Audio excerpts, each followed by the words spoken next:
El universo son los últimos colores de la tarde y tus ojos infinitos.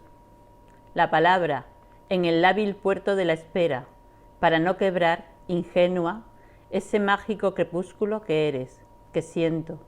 Bienvenidos a Poesía Punto y Copa. Estamos en el Bar Jorco de Villafranca de Córdoba y estamos con Antonio José en mi aldea Baena. Antonio es doctor en filosofía, licenciado en teología y diploma en estudios avanzados en traducción e interpretación. Da clases de filosofía e historia de la filosofía en el Colegio Virgen del Carmen de Córdoba y ha vivido en Villafranca hasta hace muy poquito. Yo lo conocí en el Club de Lectura y también participó recitando en el homenaje que la Talega Roja le dedicó a la poetisa Gata Katana. Antonio cultiva el género periodístico, ha publicado narrativa, ensayo y sobre todo poesía. Bienvenido. Pues bien hallado, Ana. Estoy muy contento de reencontrarme aquí contigo en Villafranca, por muchos motivos. Primero por encontrarme con amigas como tú. Quiero dar también las gracias al Bar Jorco, que nos abre también sus puertas para este momentito de reunión poética.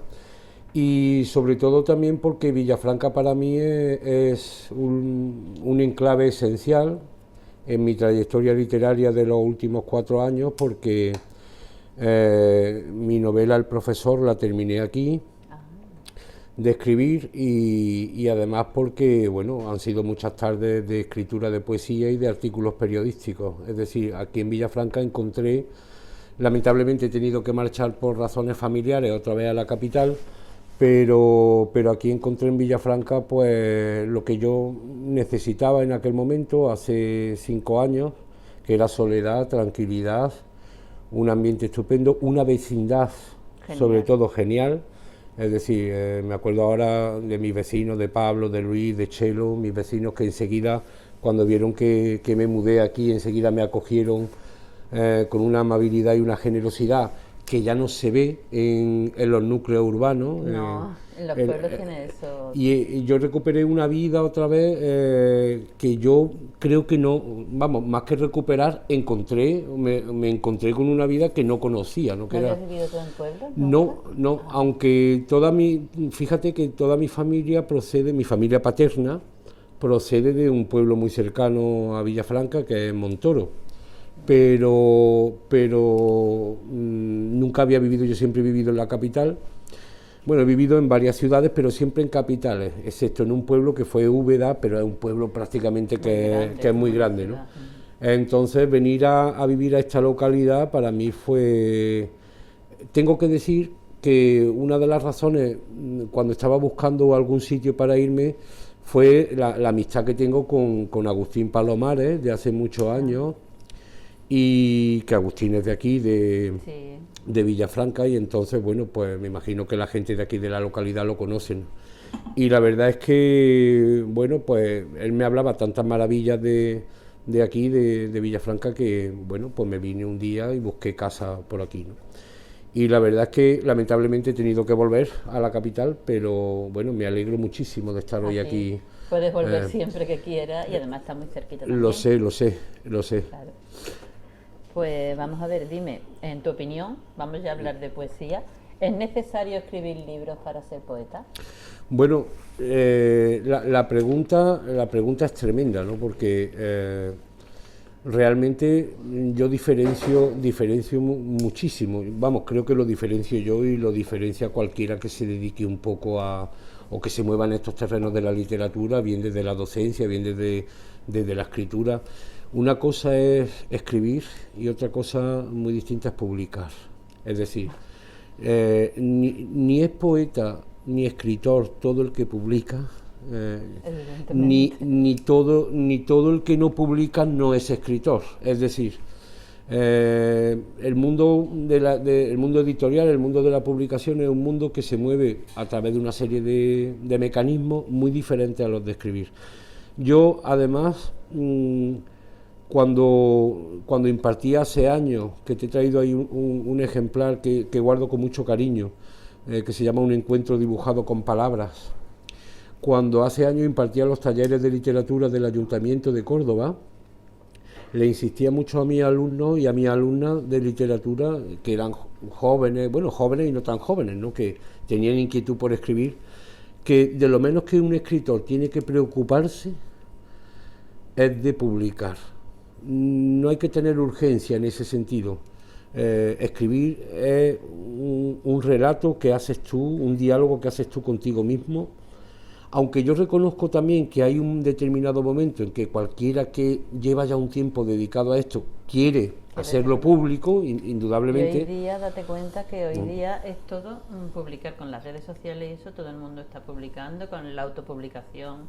Efectivamente. Cualquiera dice, yo tengo 2 libros publicados, tengo 3 libros, y el libro puede ser como quiera que sea, bueno, puede ser cualquier cosa. Hoy precisamente leía un artículo de un diario, no sé si puedo decir el nombre. ¿Del diario? Claro. Del País, leía hoy un artículo, bueno, no me acuerdo si era del País o del Confidencial, no me acuerdo, en el que había una crítica de un libro que se acaba de publicar ahora, de un profesor que afirma que precisamente las redes sociales, que han tenido muchas cosas positivas en muchos aspectos, indudablemente, sí, ¿no?, pero a la literatura a veces le han hecho un flaco favor. Desde luego, estoy de porque acuerdo. Un premio reciente de poesía, que el Espasa, el Espasa famoso, ha traído muchísima polémica, porque lo ha ganado un... ¿Has leído poemas tú de...? No, en absoluto. De hecho es que, vamos, la primera noticia que yo me encuentro sobre esto es lo que he leído hoy en el diario. Pues menos mal que no te iba a preguntar, porque te iba a preguntar de otras cosas, pero es una de las preguntas que normalmente... es decir, que, bueno, ya tengo un cierto interés en ver algún tipo de poemas de este chico, ¿no? No sé, pero las críticas son tremendas. Entonces...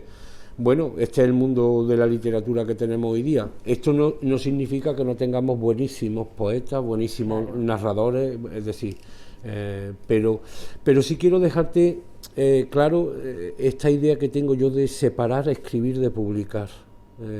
El que escribe es algo que le sale de dentro. Eso era la otra pregunta. ¿Qué piensas que es necesario de verdad para ser poeta? Para ser poeta primero hay que sentirlo, claro, tienes que sentir que hay una tensión dentro de ti mismo, ¿no?, que quiere salir en forma de lenguaje. Eso es, a mí no sé si sonará un poco cursi, ¿no?, pero a mí los versos me vienen continuamente, y otra cosa es que luego los traslade a un papel o no. Pero yo me acuerdo, Ana, que una vez respondí a esta pregunta, y te voy a responder con la misma respuesta, que a San Juan de la Cruz, uno de los grandes poetas que tenemos, sí, ¿no?, le preguntó una monja carmelita, ya muy mayorcita, cuando leía los poemas de San Juan de la Cruz, que los repartía en una hojilla, porque no había...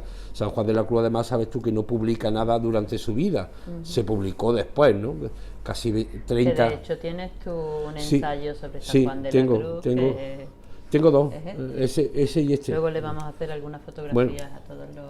Pero... ¿Tienes 2? ¿Este también? Sí, esto es la tesis doctoral, que fue sobre la mística sanjuanista, ¿no? Es decir, que lo que te estaba diciendo es que esta monja carmelita le preguntó a San Juan de la Cruz: oiga, ¿y usted qué es lo que tiene para ser poeta así y escribir cosas tan bonitas?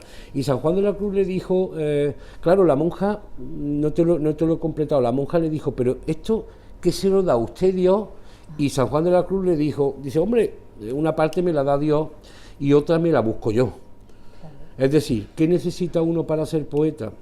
Pues mira, yo pasado a un lenguaje actual te digo, indudablemente talento, hay que tener un cierto talento para la poesía, pero más que talento y mucho más importante que el talento, fíjate, me parece que son la constancia, el esfuerzo por pulir la palabra. Por muy poeta que seas, es decir, no llegas a ningún lado. A ningún lado, si no es decir, cultivas y leer a otros poetas. Es importantísimo, porque te encuentras a lo largo de esta trayectoria mía, ¿verdad?, que te vas encontrando y en contacto, como estoy continuamente con los alumnos del colegio, los mayores sobre todo, rechazan leer, no quiere leer, ¿no? Entonces el poeta, el escritor, tiene que estar continuamente leyendo, sí, nutriéndose de palabras, puliendo su propia palabra, es decir, necesita tiempo talento, tiempo, esfuerzo, constancia, soledad también para escribir. Sí. La escritura requiere soledad también. Y esa cosita que te sale y que te... Sí, sí, es algo inexplicable Es algo también, ¿no? Es algo inexplicable, ¿no? Cuando el verso brota, como yo digo, es como una especie de relámpago, ¿no? Siempre mi manera de construir la poesía, mi manera de escribir el poema, siempre es con ese verso que te aparece de repente, ¿no? Y alrededor de un verso escribes tú. Y alrededor de un verso, y es curioso porque a veces ese verso es el comienzo del poema y a veces no es el comienzo del poema, a veces el verso aparece en otro sitio, a veces el verso se transforma también dentro del poema, no sé, pero siempre aparece ese relampaguito, ¿no? ¿Y no lo apuntas? A veces lo apunto y otras veces se me olvida apuntarlo, que me arrepiento muchas veces, Llevo ¿sabes? ya, en el móvil llevo ya un de eso nada más que para apuntar versos así, luego ya los trabajo. Yo a veces voy con mis papelillos, con mis libretillas, a veces no, a veces pido servilletas o cojo servilletas del Tú bar. que eres poeta de bar, que me has dicho. Yo sí, soy escritor y lo digo con mucho, soy escritor de bar. En casa tengo un despacho, bueno, allá donde he ido siempre he procurado, porque claro, muevo una cantidad de libros más o menos importante. ¿Cuántos poemarios tienes publicados? ¿Poemarios? No, poemarios tengo uno, y el que sale ahora en primavera, es decir, ahora te explicaré por qué. Porque tengo un poemario, aunque la gente muchas veces se extraña cuando lee mis poesías, la gente espera que yo tenga una obra poética muy extensa, que va, he cultivado más otros géneros. Yo a la poesía le tengo muchísimo respeto. Luego si sale... Pareces un poeta muy consumado, porque yo he estado leyendo tus poemas en la página Media Voz. Sí, ahí fue donde por primera vez recogieron mis poemas. Luego... ¿Cómo fue? ¿Cómo yo, te lo pidieron? No. Bueno, no me acuerdo ya exactamente cómo fue hace muchísimos años ya. Yo creo que a lo mejor se pusieron en comunicación conmigo. Yo no me acuerdo, o si yo me puse en... El caso es que yo, fíjate tú hasta qué punto yo no estaba preocupado por publicar en papel, que yo publiqué este libro porque yo estaba viendo algo en las redes sociales que no me estaba gustando ni un pelo. Y es que estaba viendo poemas míos firmados por otras personas. Entonces fue cuando Javier Fernández, conocí a Javier Fernández, a quien le debo muchísimo de lo que sé de literatura, porque Javier es estupendo. Me imagino que el público que nos vea también conocerá, ¿no? su Javier trayectoria. Es el autor de Canal, que fue premio Ricardo Molina, sí. Que para mí es un poemario curioso, puesto que todo es en prosa. Efectivamente, y recomiendo también de Javier una novela quizás menos conocida, pero una novela que rompe muchas barreras, ¿no? de la narrativa, que es Cero Absoluto. Es una novela quizás de Javier no tan conocida, pero yo la recomendaría, ¿no? Porque es una novela que rompe un poco algunas barreras, ¿no? Entonces, bueno, por eso publiqué la poesía, porque estaba viendo que las redes me estaban plagiando. Claro, es que hoy día es muy normal. Entonces, por eso, y mis poemas comenzaron a difundirse por internet de una manera rapidísima. Me escribían gente, sobre todo en Sudamérica, era curiosísimo. Sudamérica, claro, el amor a la literatura es mucho mayor, casi diría yo que... Son muchos países. Son muchos países con una tradición de lectura también muy importante, sobre todo Argentina, ¿no? Entonces, bueno, pues a partir de ahí comencé a pensar que lo que escribía era de un cierto interés para algunas personas, ¿no? Es decir, y ya está, así empezó todo. Yo te quería preguntar de cómo llamó a tu puerta la poesía, o sea, cómo si en tu casa se leía en tu casa, bueno, o en el colegio. En mi casa se cantaba, es decir, quiero decir, mi padre nunca fue un gran lector, eso tengo que decírtelo ya. Mi padre se dedicaba a los números, era una profesión que ya no existe, bueno, no sé a qué equivalía, era profesor mercantil. Era perito mercantil, ¿no? Supongo que es contable. Contable, sí, él siempre trabajó como contable, ¿no? Lo que está haciendo mi hija ahora mismo. Efectivamente. Y entonces, pero a mi madre siempre la recuerdo cantando copla. Entonces, ya la pobrecita es mayor y ya canta menos, pero siempre, yo creo que la copla a mí es algo que, con el paso del tiempo, Ana, creo que me ha aportado el ritmo en el verso, es decir, muy importante, ¿no? Escuchar a mi madre continuamente en casa. Mi madre se ha dedicado al trabajo en casa, ¿no? Y escuchar a mi madre continuamente creo que me ha aportado, pero a mí, es decir, yo he leído mucho desde pequeñito, pero no puedo decir que la tradición de la lectura me venga porque mis padres hayan sido grandes lectores. Mi madre claro, mi madre desgraciadamente no pudo tener un acceso a la educación, apenas la pobre aprendió a leer, a escribir 4 cosillas, ¿no? Pero a mí la afición por la lectura me viene luego ya más tardía, me viene pues con 16, 17 años, me viene bastante tardía, y sobre todo el contacto con la poesía. ¿Y cuáles fueron los poetas que empezaste a leer? Bueno, yo creo que los que empieza a leer casi todo el mundo, pienso yo. A mí el primer libro que me regalan es el de 20 poemas de amor, es decir, de Neruda, es el primer libro que a mí me regala un profesor del Colegio del Carmen, el padre Paco Jaén, que vio que algunas veces escribía algunas cosillas en clase. Yo escribía 4 cosillas, que algunas de las cuales las guardo todavía y las guardan amigos míos en carpetillas de esos folios que yo, con máquina de escribir, ¿sabes?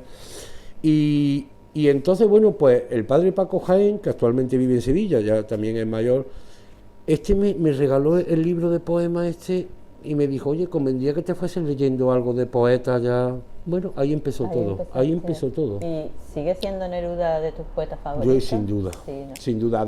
Además, bueno, yo quiero decir, el primer Neruda al que yo me acerco es el Neruda más romanticón, ¿no? más de poema. El libro más vendido de Neruda fue ese primero que lo escribió con 20 años. Sí, 22. Efectivamente, pero luego también he tenido oportunidad de acercarme al Neruda más social, ¿no? A esos otros Neruda, ¿no? Que ha habido.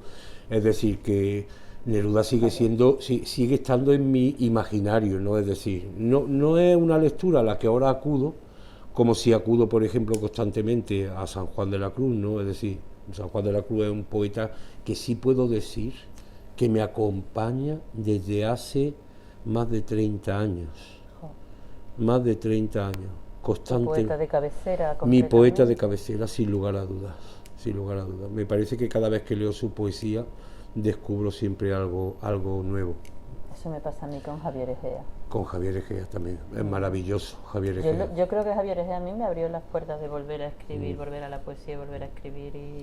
Tengo yo como tarea pendiente la poesía granadina, retomarla con ese primer Luis García Montero, Javier Egea, ¿no? Mucho. Es decir... Álvaro Salvador, Ángeles Mora.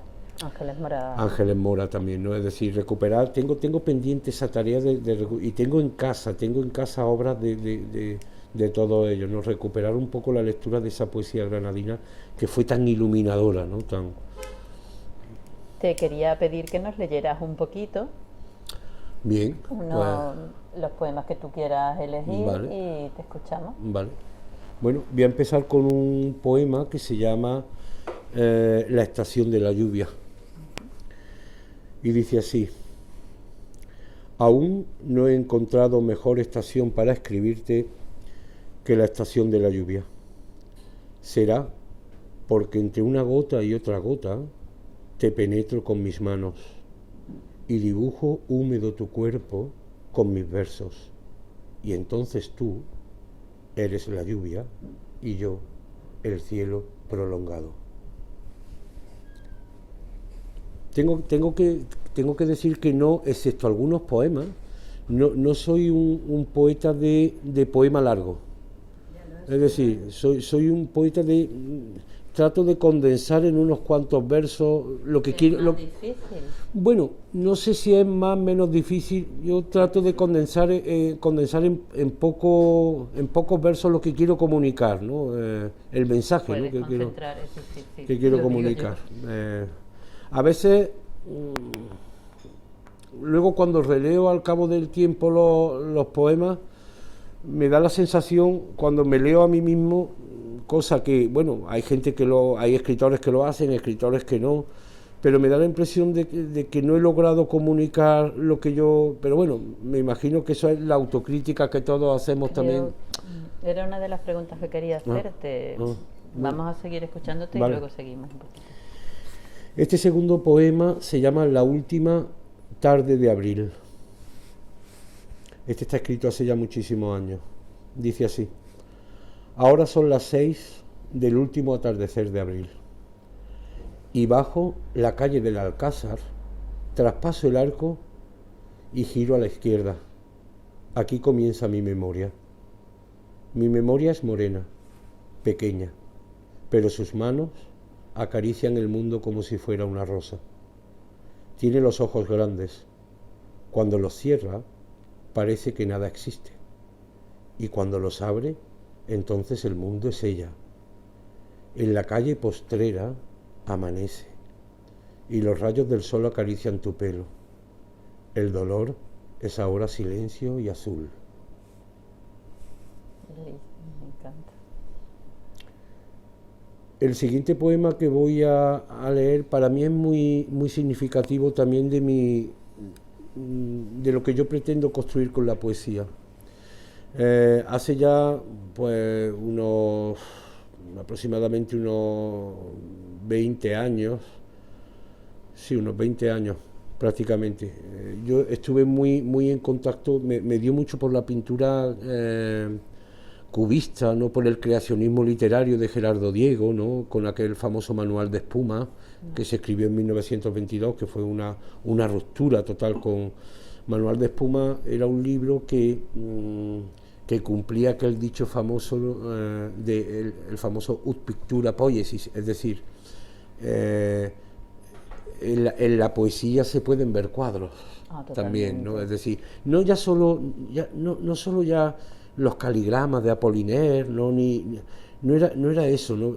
Sino yo me acuerdo de un poema de Gerardo Diego que se llama La corbata, que aparece en Manual de Espuma, en este libro que te he referido, ¿no? Y el poema se llama así, ¿no? La corbata, y el poema está escrito, ¿no? En vertical, ¿no? Formando y dice el poema: rumor de cataratas, y va hacia abajo, ¿no? La catarata, es decir, me pareció totalmente iluminador aquel poema, ¿no?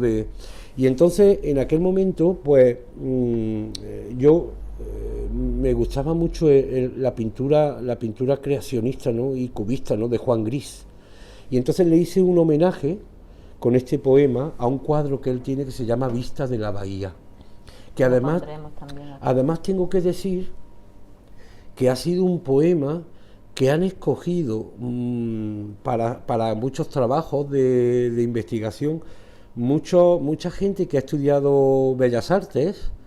Me lo he encontrado muchas veces y me han mandado correos para decirme: oiga, he hecho un trabajo sobre su poema, ¿no? Lo he incluido en el cuadro, he hecho una especie como de performance o algo así, ¿no? Con él.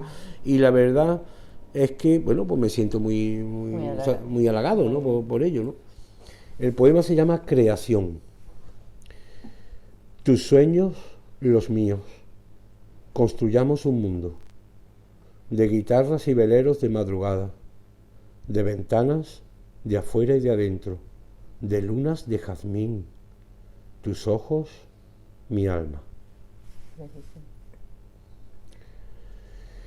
Y este poema que voy a leer ahora, creo recordar que lo escribí aproximadamente en el 2007, siendo yo en aquel momento haciendo el diploma de traducción, el diploma de estudio avanzado de traducción e interpretación en Málaga, y es un poema que me lo inspiró una de las profesoras que tuve, África Vidal Claramonte, maravillosa, una profesora de traductología que tuve yo en aquel momento, y hablando de cuestiones traductológicas y tal, bueno, pues me inspiró este poema, ¿no? Que además tiene como dos partes que leeré, ¿no? Aunque ahora las cogeré del libro. Dice el poema: El vértice del frío. Ahora que en mis sueños atardece, por última vez escribo en el vértice del frío, y solo tú podrás quebrar mi sombra.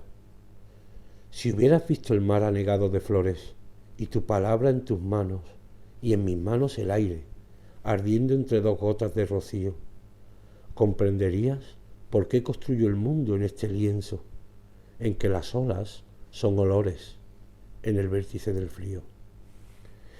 Y como te digo, a ver si lo encuentro, este poema tiene una continuación, una variación que escribí, a ver si lo encuentro por aquí. Si no me... Aquí está. Tiene una variación que tiene mucho que ver con esta costumbre de las ciudades de Liverpool, de algunas ciudades inglesas, de esto de tender la ropa. Cuando dicen la expresión esta de hay ropa tendida, sí, que hemos escuchado muchas veces, que significa que se está hablando de cosas no un poco más privadas, no, oye, hay ropa tendida, no, hay alguien que puede estar escuchando lo que está, en fin. Aquí se dice de los niños pequeños. Exactamente, bien. Entonces, bueno, pues es una variación sobre el poema que acabo de leer y se llama así, Variación sobre el vértice del frío. Hoy es lunes y en Liverpool llueve. Y en mis sueños aparece de repente el vértice del frío, la afilada línea inquebrantable, donde el mar se convierte en un gran lienzo, en que las olas son olores, donde el aire es un cuchillo, que se clava traspasando cada esquina de este cementerio del tiempo. Ahora que ante mí desnuda te contemplo, déjame que yo también en tus jardines me desnude, para después morir y renacer en este puerto. Esa es la variación al poema. Son preciosos. Y este otro se llama, este poema es bastante reciente, se llama Hoy escribo nenúfares. Hoy escribo nenúfares, tu cuerpo es una flor que se desangra entre mis manos, como si fuera una fuente. Aún siento que tiemblas en esta cercana lejanía. Quédate, amor, te digo, me dices, quédate siempre. Yo sé cómo se sabe el aire, que cuando tu cuerpo tiembla la luna, aunque esté a mi espalda, serena azul y malva me sonríe. Hoy escribo nenúfares, mi cuerpo descansa dulcemente sobre el tuyo, como si fuera un arroyo de aguas cristalinas, como si fuera el silencio después de la palabra, como si nunca más sintiera frío. Quiero también que nos lea uno que te he pedido, que me gusta muchísimo. Cuando quieras nos lo lees. De todas maneras, quería seguir presentándote. Decir que Antonio Mialdea colabora en la prensa como articulista de opinión y en el ámbito de la investigación filosófica y traductológica ha publicado una gran cantidad de artículos en revistas especializadas. Como ya dije antes, ha hecho pues muchas incursiones en narrativa y ensayos como los que ya hemos hablado, El hilo invisible, la edición actualizada de La llama de amor viva de San Juan de la Cruz. San Juan de la Cruz. Tiene un solo poemario. Poemario solamente, Manual de lluvia, y ahora sale el siguiente, que además va a recoger también, porque la demanda ha sido tan a lo largo de este tiempo, porque este poemario está ya descatalogado, es decir, ya no existen, yo creo que ya no existen ejemplares de este poemario, porque incluso la editorial le quedaban unos pocos en el almacén, incluso, bueno, me lo mandaron en su momento, no sé si eran 10, 12, bueno, pues que yo utilicé también para obsequiar a algunos amigos o lo que sea, ¿no? Con esos que quedaban, ¿no? En el almacén de la editorial. Entonces, bueno, el caso es que ha habido tanto interés por parte de gente que me ha escrito en que vuelva a sacar otra vez, que lo que he quedado con la editorial es que vamos a sacar una especie de reedición junto con los poemas nuevos, ¿vale? Pero para que no fuese simplemente volver a sacar otra vez los poemas de Manual de lluvia, mi buena amiga Miriam Monforte, que es una compañera y amiga además, ¿no?, del colegio, me sugirió una idea muy interesante, que hemos llevado a la práctica, y es poner en diálogo mis poemas con algunas personas conocidas mías, ¿no? Es decir, con amigos, con amigas, darles un poema y que ellos dialoguen con el poema a través de otro texto. Un poema en diálogo, ¿no? No sé qué autor me dijo ella, ahora no me acuerdo. Creo que el mismo Luis García Montero, si no recuerdo mal, efectivamente, no me acuerdo del título del poemario, pero tiene un poemario escrito de esta manera, es decir, yo te doy uno de mis poemas y tú me escribes un texto en diálogo con ese poema, ¿no? Cosa más original. Y así es como saldrá. Ahora lleva ya un poquito de retraso con esto de la dichosa pandemia esta, de la que esperemos poder salir pronto y que todos estemos bien y todo esto, ¿no? Pero la verdad es que lleva un poquito de retraso, pero ya me anunció el editor que para la próxima primavera sale ya. Vamos a ver en qué situación. Hoy también, bueno, todos los que publicamos, tú también lo sabes perfectamente, ¿no?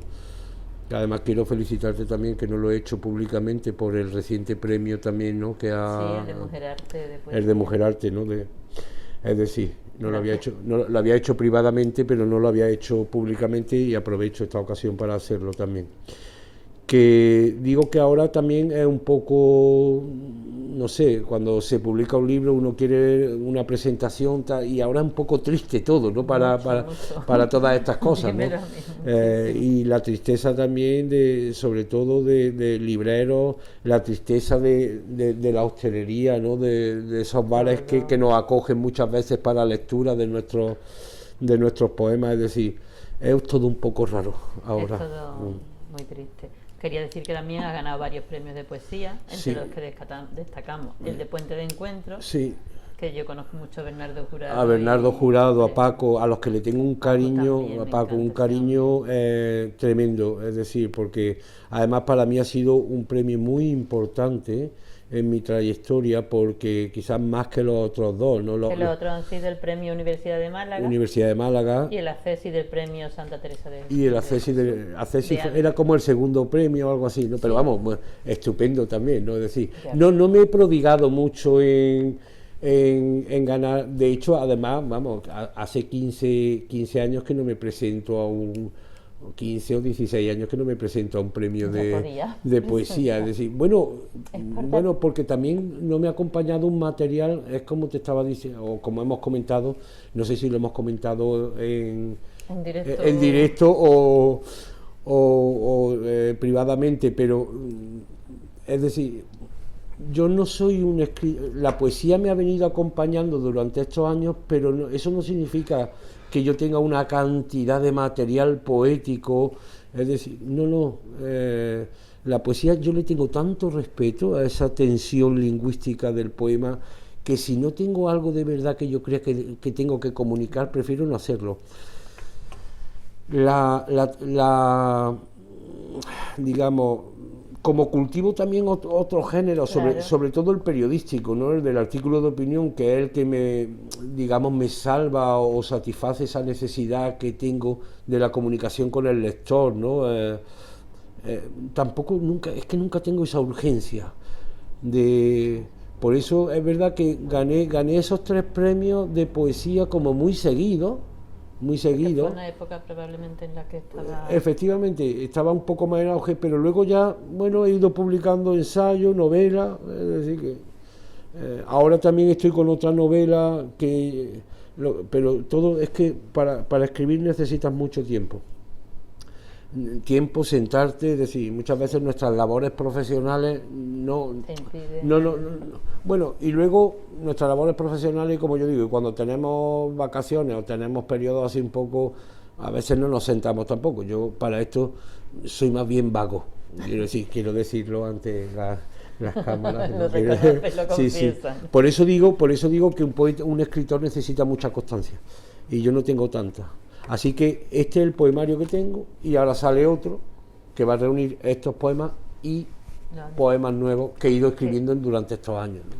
Que voy a pedirte que nos leas también algo de lo más nuevo que tengas. Sí, voy a leerte algo de lo más nuevo. Pues mira, estos dos que voy a leer ahora, estos son inéditos, digamos, ¿no? Además, digo que son inéditos porque hace ya muchos años también que dejé de publicar poemas a través de las redes sociales. Es decir, ni inéditos ni no inéditos. No te prodigas mucho tú en las redes. No, porque... y menos, no sé, yo creo que debía ser por la experiencia que tuve de que veía poemas míos firmados por otras personas y decidí en un momento determinado no publicar poemas a través de redes sociales. Luego tampoco, con esto no quiero tampoco hacer una crítica destructiva o negativa de todos estos influencers o youtubers o como los queramos o tuiteros que publican como mucha poesía a través de la... Muchas veces leo cosas que de verdad que digo, bueno, si a esto le vamos a llamar poesía, no los... Bueno, yo decidí no sacar, entonces realmente son inéditos porque no los conoce nadie, ¿no? Este primer poema se llama 24 al 25 de marzo de 2012. De madrugada. Son las 2. Depende del reloj en el que mires. Tu voz, repente, se acerca hasta el borde de mi cama y me recuerda que esta noche es una de esas noches únicas, extrañas, en que se pueden decir y desdecir versos si uno quiere.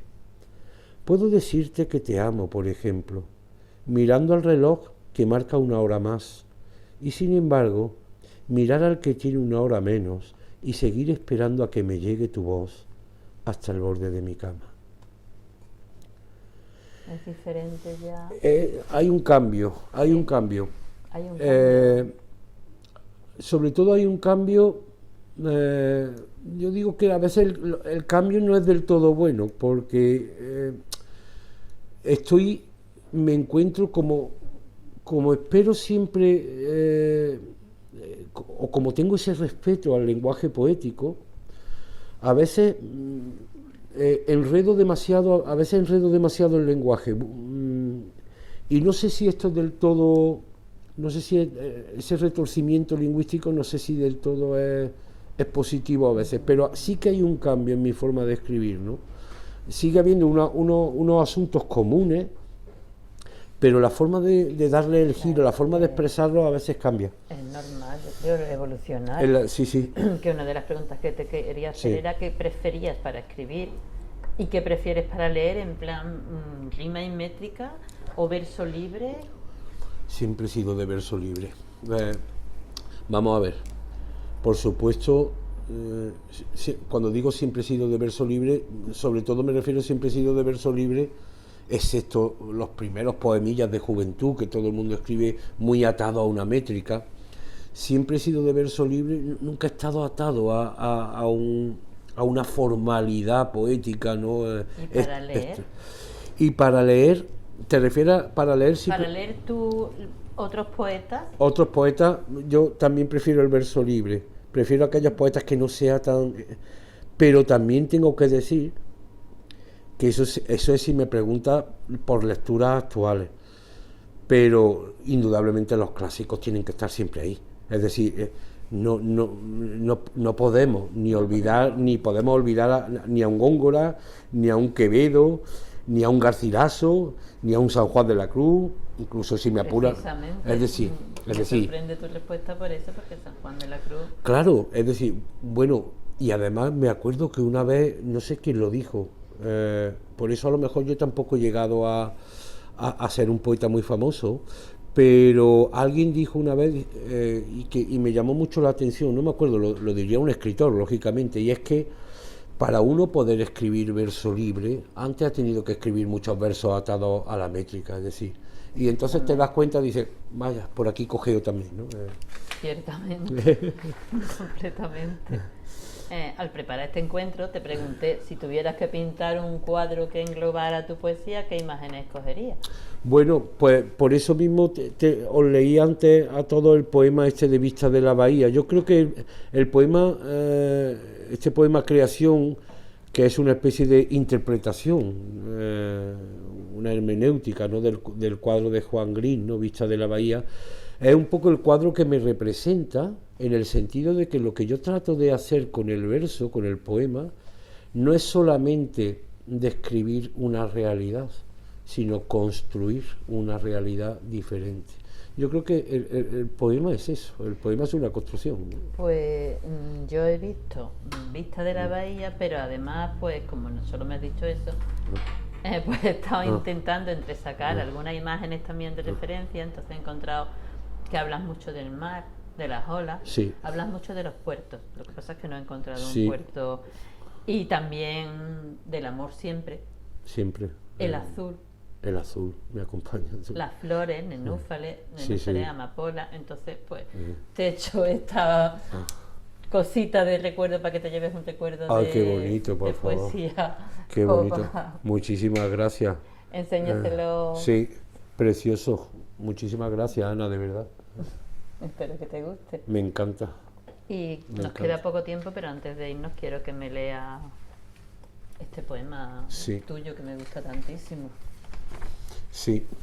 Este es un poema al que le tengo muchísimo cariño. Me encanta que lo hayas tú escogido. No lo tenía, fíjate, me encanta tanto que a veces tengo hasta un cierto, no sé, es como si uno no quisiera sacar a sus hijos más queridos, y sin embargo, porque le dé uno los reparos de decir, claro, estás presumiendo de tu hijo, ¿no? Y fíjate que, presumir, y fíjate que tú me ha dado mucha alegría cuando me lo has enseñado, porque te he enseñado que no lo tenía seleccionado para leerlo, y es uno de mis poemas más preciados y más queridos.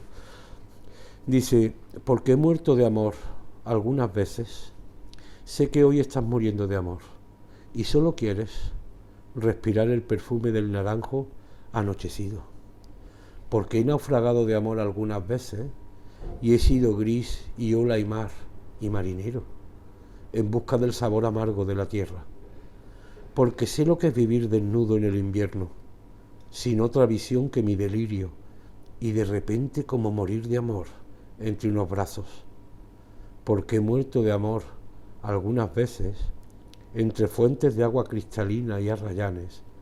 Sé que estás muriendo de amor, amiga mía, como muere el azahar cuando amanece. Absolutamente maravilloso. Te aplaudo de corazón, de verdad. Pues muy bien. Quiero decirte además, y quiero decirle a todos los espectadores, que aquí en este poema sí que siempre recuerdo las coplas de mi madre. Las coplas que mi madre cantaba de cantantes de copla, ¿no? Es decir, porque aquí hay mucho de copla. Hay en esta letra, en este poema. Quizá por eso yo que soy muy romántica, aunque no lo parezca. Sí, hay mucho de la copla, ¿no? Española, ¿no? De los años 60, 70, 80, ¿no? Es decir, pues estoy muy agradecido porque hayas traído este poema, la verdad, y muy agradecido por este obsequio tan bonito, la verdad. Es un pequito, pero me hacía Pero ilusión. lo pondré y ya te mandaré alguna foto. Lo pondré en un lugar privilegiado en casa. Pues muchas gracias, ya no tenemos más tiempo. Bueno. Me ha quedado mucho por preguntarte, la verdad. Y muchísimas gracias Bueno. por estar aquí, y gracias a todos por escucharnos, y gracias a Rafa y a Merche por dejarnos este sitio tan estupendo. Y yo muy agradecido también por estar aquí en Villafranca.